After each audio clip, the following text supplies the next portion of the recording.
Samantala, na-recover o naka-recover po ang Philippine Marines ng 79 na milyong pisong halaga ng pera at tseke sa Marawi City. Nakuha po ang mga ito malapit sa imbaka ng mga armas ng teroristang grupong Maute. May ulat on the spot si Cedric Castillo. Cedric? Yes, Connie, gaya nung nabanggit mo, 52 million pesos na halaga ng cash na tig-1,000 piso na nakabalot naman sa mga pakete o sa mga plastic ang na-recover ng Philippine Marines sa loob di umano ito ng conflict area doon sa kasagsagan ng bakbakan dito sa Marawi City. Iprinesenta ngayong umaga ng Armed Forces of the Philippines sa isang press conference yung bulto ng pera. Kasama rin daw sa na-recover yung mga cheque na nagkakahalaga ng halos 24 million pesos.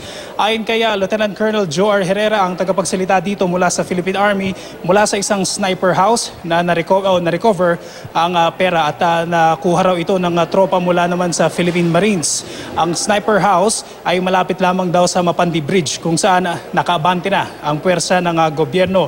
Sa detalye namang ibinigay ng Marines, nasa loob ng isang vault ang pera. Katabi nito ay isang machine gun. May 3 di umanong Maute fighters sa naturang sniper house na na-neutralize nito lamang araw ng linggo. Ayon sa Marines, bagamat tatatlong kalaban yung nakaposte sa sniper house, posible raw na dahil sa machine gun at sniper rifle, kaya kumpiyansa di umano yung mga kalaban na walang lalapit sa lugar. Bagaman may intel ang AFP na well-funded o may nakukuhang funding ang Maute Group, kailangan pa rin daw paimbestigahan kung talagang may kaugnayan sa grupo ang na-recover na pera at mga cheque. Samantala, sa kaparehong press conference din, kinumpirma ng Philippine Army na ilang mga tropa ng US military ang nasa Marawi ngayon para magbigay ng quote, technical assistance at palitan din ng expertise. Nilinaw ng Army na hindi kasama sa actual combat ang US troops at hindi na rin nagbigay ng mga karagdagang detalye tungkol dito ang Armed Forces of the Philippines. Connie. Yes, Cedric, may nabanggit ba doon sa mga checking nakita kung merong nakapangalan kaya sa kung kaninong account ito? Tinanong natin yan kanina doon sa press conference sa Connie kung sino yung payee o yung mga detalye na nakalagay doon sa cheque. Pero sa ngayon, ay ito raw ay paiimbestigahan muna ng Armed Forces of the Philippines kaya hindi muna sila nagbigay ng detalye dahil baka daw may mga sensitibong impormasyon na nakasaad dito sa mga checking ito, Connie. Okay, kasi nagtataka rin tayo, no? Ito ay bulto-bulto ng cash na 79 million, Cedric. Paano ba ang sinasabi na kalakaran pag ganyan? Ito ba ginagamit, pambili ng kung anong mga armas pa? O kung hindi man, pambayad ba ito doon sa mga nire-recruit nila para sumama sa kanila? Yes, yung 52 million pesos yung worth ng tigo 1,000 pesos nakabalot yan sa mga pakete. I just don't remember, parang 100,000 yata per pakete. Yes. Kailangan ko i-check yung details niyan. And then 24 million pesos worth ng cheque.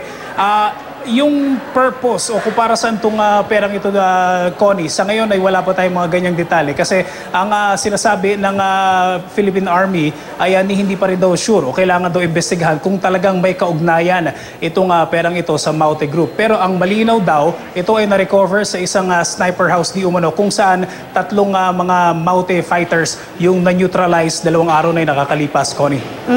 Yung sniper house, Cedric, ito ba yung sinasabing malapit sa Mapandi na kinukubkob ng karamihan doon sa Maute? Yes, sa pagkakaalala ko dun sa press conference kanina, Connie, pagkalampas daw nung yung Mapandi Bridge na nakubkob na last week o nabawi na ng military natin last week, sa may bandang left side daw, pagkalampas ng bridge sa Mapandi. So, doon nakita yung sniper house. So, yung binibigay nilang detalye is sa sniper house, meron daw machine gun na nakapwesto doon. And then doon, sa tabi ng machine gun, mukhang ang pagkakalaraw nila is pamdepensa, pamprotekta doon sa vault. Doon daw sa vault na yun, nakuha yung mga pera, Connie. Meron ba sinabi ang ating mga magigiting na kawani dyan kung anong tansya nila, gaano ka bilis o gaano ka ilang araw pa ang ating bibilangin kaya para matapos na ng tuluyan itong gulo dyan? Kung maalala mo, Connie, yung deadline na binigay ni Presidente Duterte na 3 days, parang somewhat of an ultimatum yun. Ngayong araw na ito, yung end ng 3 days yan kasi nagsimula yan ng Sabado. So tinanong natin kanina yung Philippine Army, ma-achieve ba nila yung deadline ng Pangulo, yung kanilang Commander-in-Chief ngayong araw na ito? Yung direktang sagot kung yes or no, wala tayong nakuha dyan mula sa Philippine Army. Pero ang sinasabi nila ay napakaraming considerations talaga niyan, particularly yung mga sibilyan na nasa loob ba. Kahapon ang Western Mindanao Command Chief na si General Galvez, sinabi niya is we will try. Susubukan daw nila na ma-achieve o makamit o magawa matapos itong bakbakan sa Marawi City ngayong araw na ito na sinabi rin ng Pangulo na deadline, yung 3-day period, Connie. Speaking of yung mga naiipit na civilian, Cedric, kahapon meron tayong tala na mga more or less nasa 1,000 daw na mga naiipit pa dyan sa mismong area ng Mapandi.